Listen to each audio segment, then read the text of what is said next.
আসসালামু আলাইকুম বন্ধুরা, অনেকের রিকোয়েস্ট একটি কলা এঁকে দেখান। অনেক বাচ্চাদের এরকম কলা আঁকতে কষ্ট হয়, তারা আঁকতে পারে না। এমনভাবে আঁকানো শেখাবো যেটা আপনি দেখে একবার দেখে আঁকতে পারবেন এবং ছোটদেরকেও শেখাতে পারবেন। প্লাস্টিকের স্কেল নিতে হবে এবং একটি পেন্সিল নিতে হবে।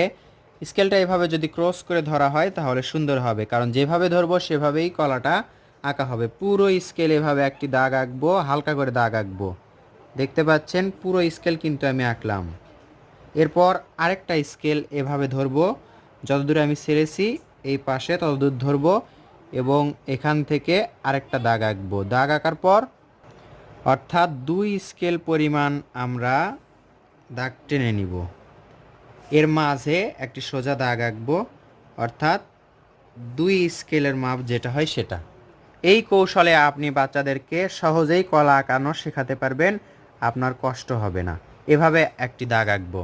দেখুন এবং শিখুন কলা আঁকানোর সহজ পদ্ধতি। এই ওপর থেকে এত দূর পর্যন্ত, এই নিচের এই দাগ পর্যন্ত একটু বাঁকা করে দাগ টানবো, এখান থেকে বাঁকা করে এত দূরে আসবো। দুই পাশে কিন্তু একই রকম দেখতে পাচ্ছেন, এই দুই পাশের দাগ একই রকমই থাকবে। এই দুই পাশে দেখতে পাচ্ছেন এরকমই থাকবে। এরপর কি করব, এখানে দেখতে পাচ্ছেন এখান থেকে হালকা করে নিচের দিকে টানবো এবং এখানে এভাবে টানবো, অল্প একটু, বেশি না কিন্তু। এখন আমরা এখান থেকে এভাবে ভাঁজ করব, মাঝে নিয়ে যাব এবং এখান থেকে এটা ভাঁজ করব। কলার গোড়ায় যে দেখুন যেরকম থাকে সেই ভাঁজটা করব, অর্থাৎ এর মধ্যে একটা কলা, এর মধ্যে একটা কলা। এখন কি করব, এখান থেকে একটু ভাঁজ করে আমরা কলার গোড়ায় যেরকম হয় সেরকম করে নিচের দাগ পর্যন্ত নিয়ে আসব এবং একটু বের করে দিয়ে সোজা সোজা এই নিচের দাগ পর্যন্ত আসব। এভাবে আসব, এসে দেখতে পাচ্ছেন এখান থেকে এত দূর পর্যন্ত আমরা আসব, অথবা এই দাগ পর্যন্ত আমরা লেগে দিব। এরপর কি করব, এখান থেকে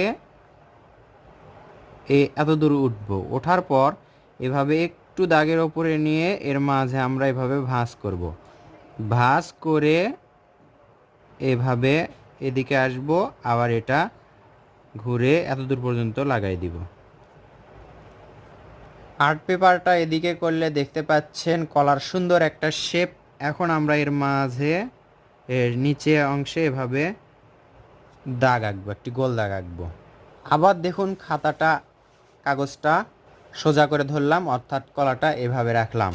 এরপর আমরা কি করব, এখান থেকে একই রকম করে এইভাবে একটি গোল আঁকবো। গোল এঁকে এইভাবে আস্তে আস্তে কলার শেপ আঁকবো। এই পাশে যেরকম শেপ এই পাশেও কিন্তু একই রকম শেপ দেখতে পাচ্ছেন। এখান থেকে এটা যে শেপ, এখান থেকে এটাও কিন্তু সেই রকমই শেপ।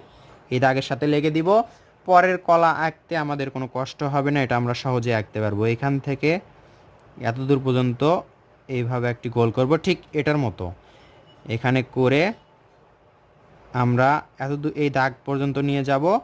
দাগ পর্যন্ত নিয়ে গিয়ে একটু ভাঁজ করে এভাবে এত দূর পর্যন্ত আনব। এই ভাঁজটা সুন্দর করে করতে হবে আমাদের। করার পর এই কলাটা এটার থেকে একটু ছোট রাখতে হবে, অথবা সমান রাখলেও সমস্যা নেই, ছোট করলে ভালো লাগবে। এই দাগ পর্যন্ত লেগে দিতে হবে। আমার কিন্তু আর এর মাঝে কোনো কাজ নেই। তো বন্ধুরা সহজেই দেখুন দুইটা কলা আঁকলাম। এটাতে আমরা যখন রং করব দেখবেন আরও সুন্দর লাগবে। এর নিচের অংশে গোল করে দিব।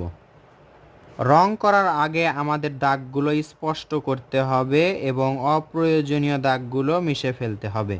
দাগগুলো একটু স্পষ্ট করছি এবং অপ্রয়োজনীয় দাগগুলো রাবার দিয়ে মেশাবো। আমি এখানে ব্যবহার করছি ইলেকট্রিক রাবার, আপনারা যে কোনো রাবার দিয়ে মেশাতে পারেন। অনেকেই এটা জিজ্ঞেস করে এটা কি রাবার, এজন্য আমি বললাম এটা ইলেকট্রিক রাবার। এটা যখন আমি এখানে সুইচ দিই এটা ঘুরতে থাকে এবং মেশাতে অনেক সুবিধা হয়। মাঝের দাগগুলো মিশে ফেলবো।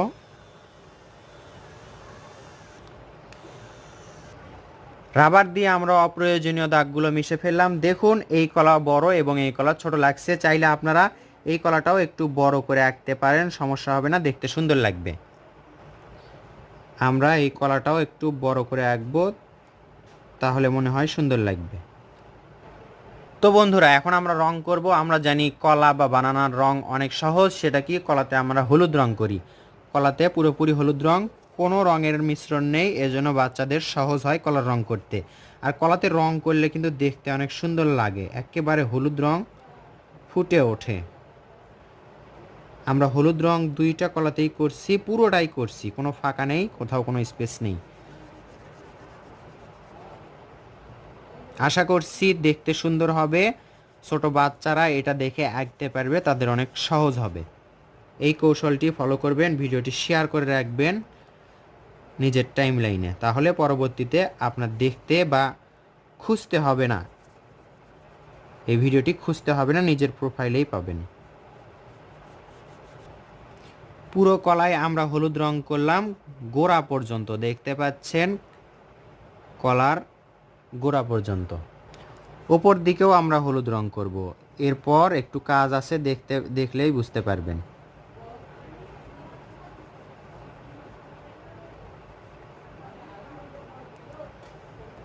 এবার আমরা পেন্সিল দিয়ে এর মাঝে এরকম করে একটা দাগ আঁকবো। উপরে তাহলে কি থাকলো, এরকম। এরপর কলার গোড়ায় দেখতে পাচ্ছেন সবুজ রংটা নিয়ে আমরা এর গোড়াই করব, সবুজ রংটা নিয়ে গোড়াই করব। উপরে এই দাগ পর্যন্ত পুরোটাই আমরা সবুজ রং করব, তাহলে হালকা সবুজ রং হয়ে যাবে, কারণ আমরা হলুদ রঙের মধ্যে সবুজ রং করছি। এভাবে এত দূর পর্যন্ত করলাম। রংটা একটু গাঢ় করে করলেই বেশি ভালো লাগবে, এবং নিচের দিকে হালকা করে ছেড়ে দিতে হবে। উপরেও আমরা হালকা করে করতে পারি, হালকা সবুজ রং দিয়ে হালকা করে, একেবারে হলুদ রাখলে দেখতে খারাপ লাগবে। এরপর পেন্সিল দিয়ে আপনারা দাগগুলো গাঢ় করে আঁকবেন, এভাবে যেভাবে আমি আউটলাইনগুলো দিচ্ছি এরকম করে। এটা আমি 4B পেন্সিল ব্যবহার করছি।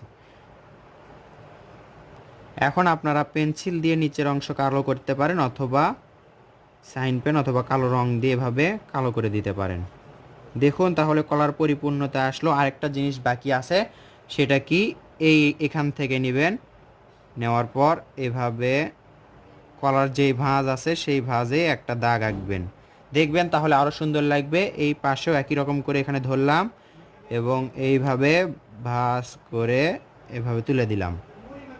দেখুন দুইটা কলা দেখতে এখন কত সুন্দর লাগছে। আশা করছি আপনারা এভাবে আঁকতে পারবেন। ভিডিওটি ভালো লাগলে লাইক করবেন। আসসালামু আলাইকুম।